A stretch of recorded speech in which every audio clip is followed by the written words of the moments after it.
Yeah, we had an inaugural event in 2019, which was a tremendous success actually. The game itself was shown in 44 countries. We had close to 2.5 million people watching the game.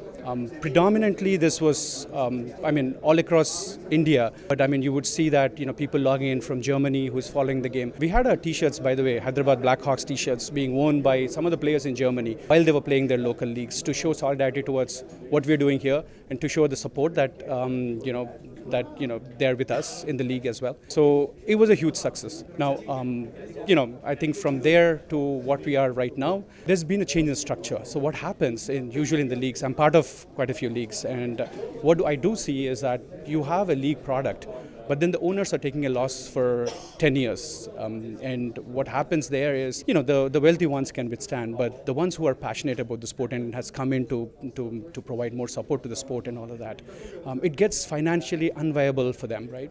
So what we figured is that there's a new way of doing things. Maybe not done in India, but it's been done with NBA and a lot of leagues globally, where we sort of figured that make the team owners part of the league decision making and the financial structure as well, right? So whatever the league earns, there's a take for the owners as well, which makes it a lot more financially viable. And what that also does is it sort of sustains the entire model and has a lot more interest from the teams as well. So yeah, absolutely. I think one of the big thing with any of the league, if you've seen the Premier Badminton League, you only must have heard the top 5 names in the badminton league, right?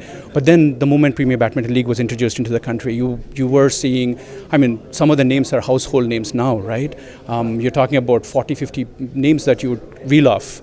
The same thing would happen to volleyball as well. Players like George, Ajit Lal and all of that, they've become household names. They've become superstars in their own right. Now, we would want to continue that. Yes, that was part of the season 1 story.